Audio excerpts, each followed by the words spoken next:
Kenalkan, nama saya Atir Marbun dengan NIM 31S24006. Di sini saya akan menjelaskan tentang heat conduction with a viscous heat source.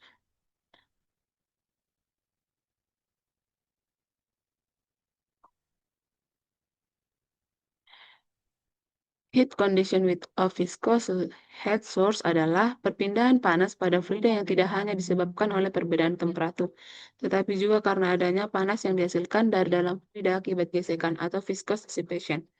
Gesekan antara lapisan fluida mengubah energi mekanik menjadi energi panas, sehingga temperatur fluida dapat meningkat meskipun tidak ada pemanasan dari luar.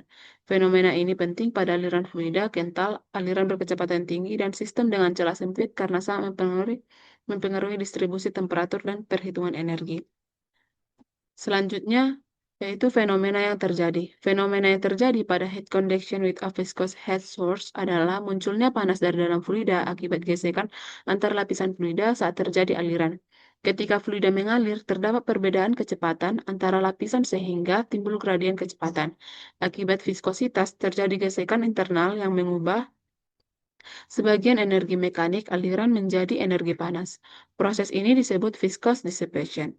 Panas yang dihasilkan bertindak sebagai sumber panas internal dan menyebabkan temperatur fluida meningkat, bahkan tanpa adanya pemanasan dari luar.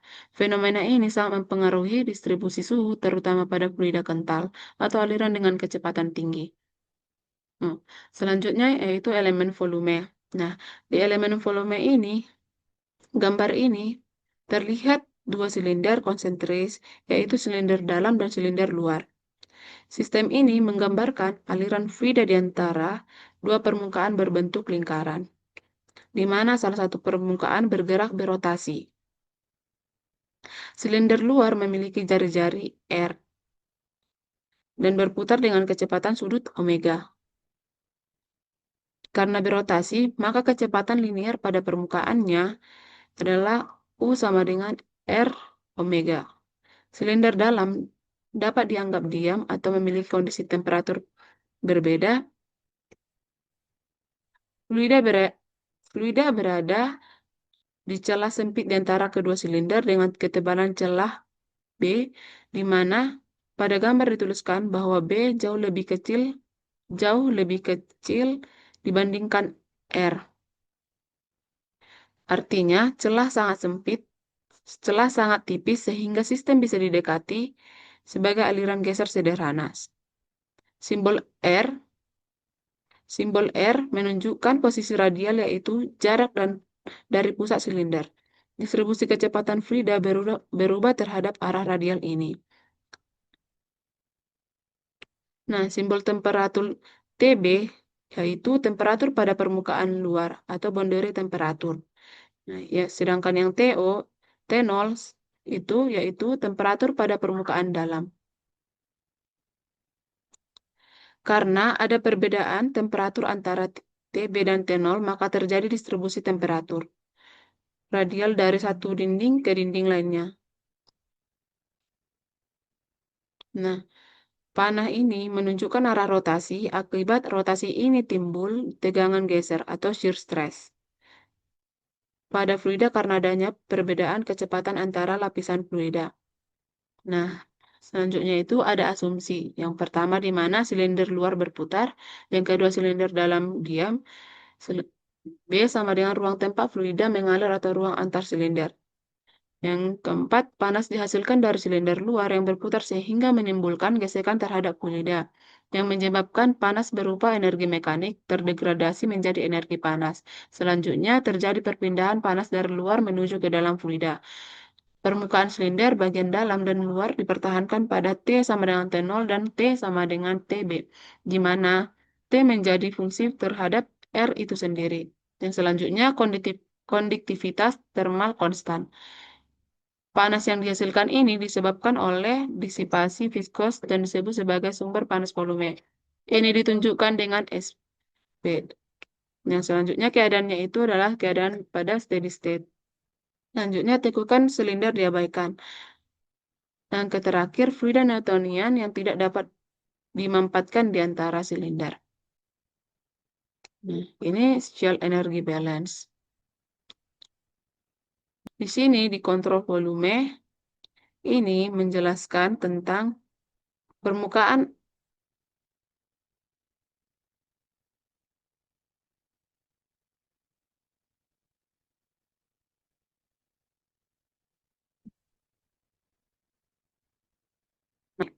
Nah, di kontrol volume ini, gambarnya ini, yaitu gambar kontrol volume. Nah, gambar ini menunjukkan elemen kecil fluida berbentuk balok sebagai kontrol volume untuk melakukan analisis neraca momentum atau energi. Dimensi kontrol volume itu panjang arah Z, dan ketebalan arah X sama dengan delta X. Lebar arah yaitu Y, dan lebar arah Y sama dengan W. Nah, tekanan bekerja pada setiap sisi, di mana Px, di mana X tambah delta X, Px, di mana X tambah delta X ini tekanan pada sisi atas. Pz, Z sama dengan 0, tekanan masuk di sisi kiri. Dan Pz di mana hmm,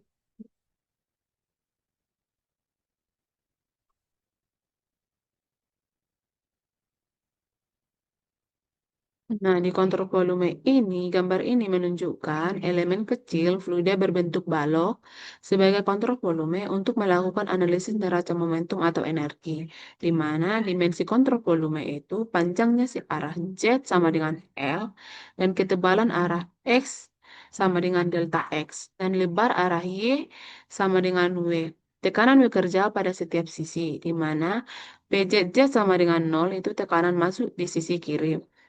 Dan selanjutnya PJZ di mana Z sama dengan L itu tekanan keluar di sisi kanan. Dan PX di mana X itu tekanan pada sisi bawah.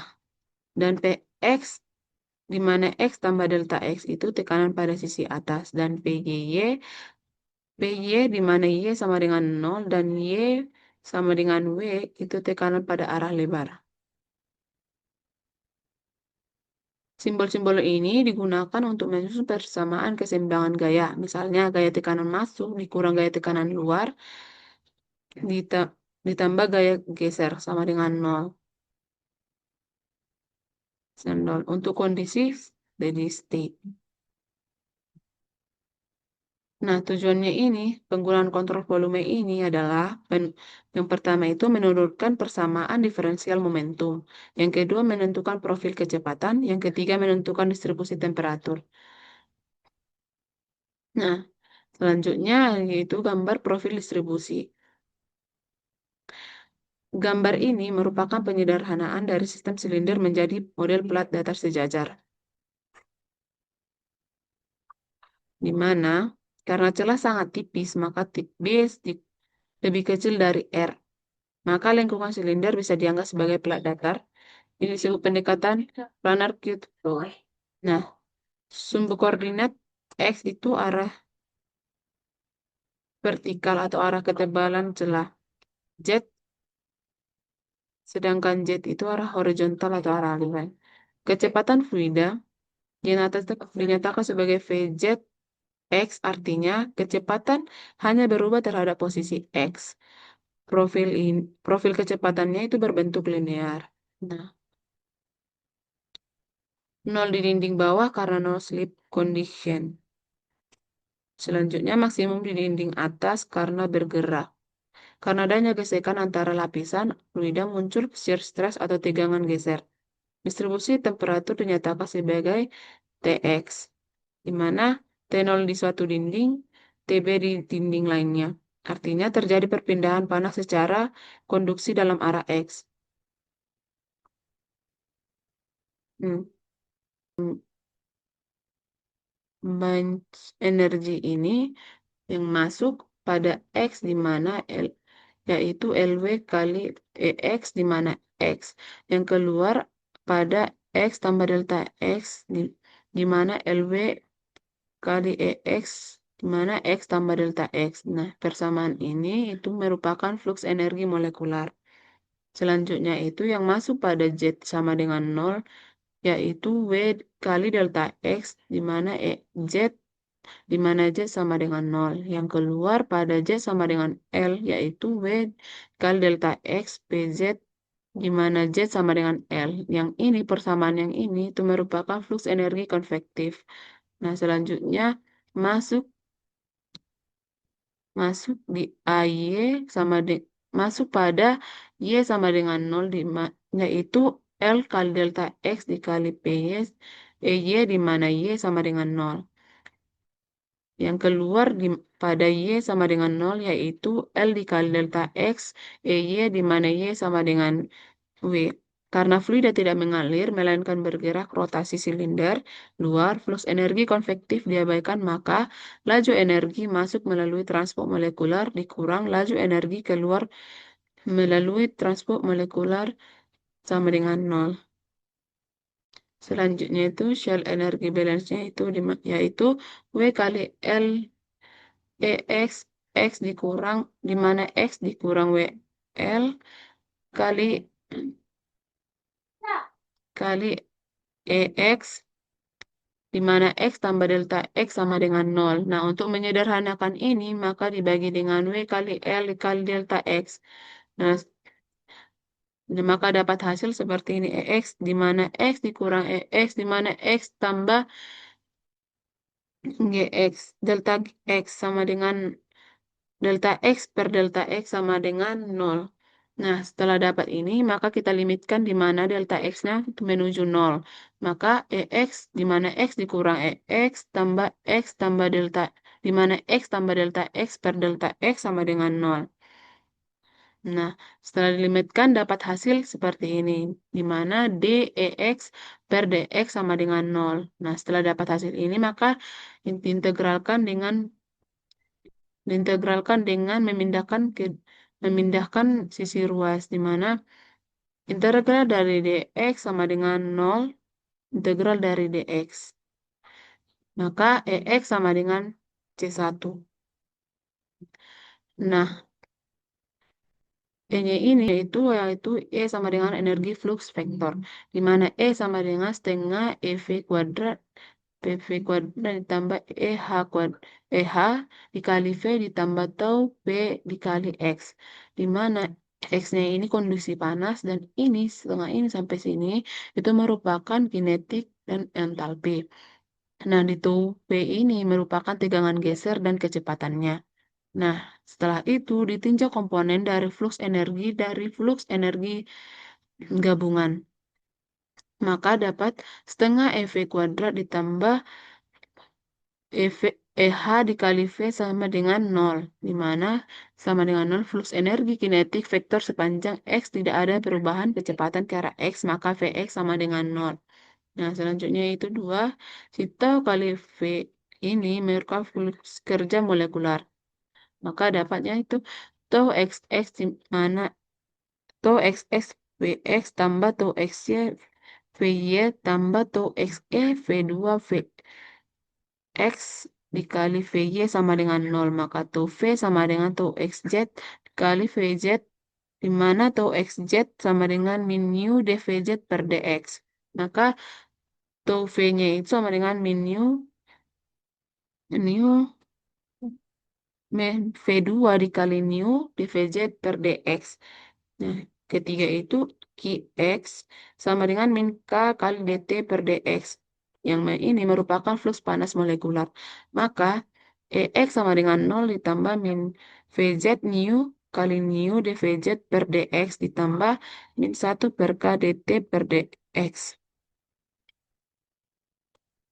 Maka persamaan 1 yaitu EX sama dengan C1, maka min VZ nu dVZ per dx dikurang K dt per dx sama dengan C1, di mana VZ sama dengan VB dikali X per B. Nah, ini muncul karena kecepatan flux berubah secara linear. Maka min K dt per dx dikurang VZ nu dVZ per dx sama dengan C1. Min K dt per dx dikurang VB X per B kali nu D kali VB dikurang X per B per dx sama dengan C1. Nah, K dapat hasil min K dt per dx kurang mu VB X per B, VB per B sama dengan C1. Nah, dapat disederhanakan lagi, yaitu min K dt per dx dikurang mu X VB per B kuadratkan sama dengan C1. Mu VB per B kuadrat ini sama dengan itu adalah laju produksi panas viskos per satuan volume. Maka min K dt per dx sama dengan mu X VB per B dikuadratkan tambah C1. K dikali dt per dx sama dengan min mu X VB per B dikuadratkan dikurang C1. Maka hasilnya ini akan setelah dapat ini maka diintegralkan kedua ruas. Maka integral dt sama dengan integral dari min mu per K dikali VB per B dikuadratkan X dikurang C1 per K kali dx. Maka T sama dengan min mu per K dikali VB per B dikuadratkan. K 1 per 2X kuadrat dikurang C1 per K X tambah C2. Itu merupakan persamaan yang pertama. Nah, untuk mencari boundary condition pada 1, maka X sama dengan 0, maka T sama dengan T0. Nah, boundary condition 2 itu di mana X sama dengan B, maka T sama dengan TB. Nah, disubstitusi boundary condition yang 1 ke persamaan 1 yang didapat. Nah, maka T0 sama dengan min mu per K dikali VB per B kuadrat dikali setengah dikali 0 dikuadratkan dikurang 1 per C1 per K kali 0 ditambah C2. Maka T0 sama dengan C2. Merupakan persamaan kedua. Nah, selanjutnya untuk mencari substitusi boundary condition 2, masuk ke persamaan 1 yang didapat. Maka TB sama dengan min mu per K dikali VB per B kuadrat dikali setengah B kuadrat dikurang C1 per K dikali B ditambah 0. T0. Nah, setelah dapat ini, si C1B per K ini dipindah ruas. Maka C1B per K sama dengan T0 dikurang TB dikurang mu per K dikali VB per B dikuadratkan setengah B kuadrat. Maka C1 sama dengan K per B T0 dikurang K per B kali TB dikurang K per B dikali mu per K dikali VB per B dikuadratkan setengah kali B kuadrat. Nah, maka C1 sama dengan K per B T0 dikurang TB dikurang K per B dikali mu per K dikali UB per 2 kuadratkan. Dikali VB per 2 dikuadratkan. Maka minus C1 sama dengan K per B TB dikurang T0 dikurang mu per K dikurang VB kuadratkan per 2. Maka C1 sama dengan min K per B TB dikurang T0 min mu per K VB kuadratkan VB per 2 dikuadratkan. Ini merupakan persamaan yang ketiga. Selanjutnya itu substitusi persamaan 2 dari 3 ke persamaan 1. Maka T sama dengan min itu disubstitusi persamaan 2 dari 3 ke persamaan 1. Maka T sama dengan min mu per K dikali VB per B dikuadratkan setengah X kuadrat dikurang C1 per K X ditambah C2. T sama dengan min mu per K dikali VB per B dikuadratkan X kuadrat per 2 ditambah X per K dikali K per B dikali TB dikurang T0 dikali min mu per K dikurang mu per K dikali VB kuadrat per 2 ditambah T0. Maka T kurang T0 sama dengan min mu per K VB per B dikuadratkan dikali X kuadrat per 2 ditambah X per K dikali K per B dikali TB dikurang T0 ditambah mu per K kali VB kuadrat per 2. Nah, untuk lebih menyederhanakannya ini, maka dibagi dengan TB dikurang T0 untuk menghilangkan ini. Maka T dikurang T0 per TB dikurang T0 sama dengan min mu per K dikali VB per B kuadrat dikali S kuadrat per 2. Dikurang 1 per TB dikurang T0 tambah X per K dikali K per B dikali TB dikurang T0 per TB dikurang T0 tambah nu per K dikali VB kuadrat per 2. Maka T kurang T0 per TB dikurang T0 sama dengan min nu per K dikali VB per B kuadrat dikali setengah per 2 dikali X kuadrat per TB dikurang T0 ditambah X per K dikali K per B dikali TB dikurang T0 per TB kurang T0 tambah K per B dikali nu per K kali X per K dikali VB kuadrat per 2 dikali 1 per TB kurang T0.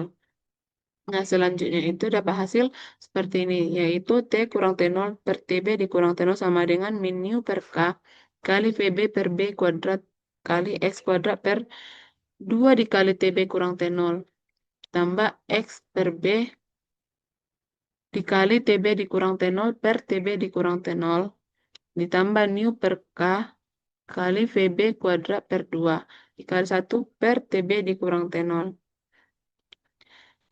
Nah, maka dapat hasil seperti ini. T dikurang T0 per TB dikurang T0 sama dengan 1 per 2 dikali nu kali VB kuadrat per K dikali TB kurang T0.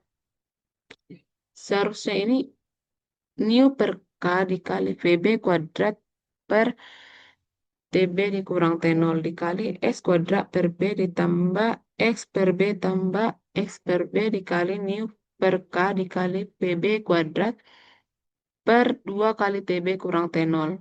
Nah, ini merupakan persamaan dari Bluntman number.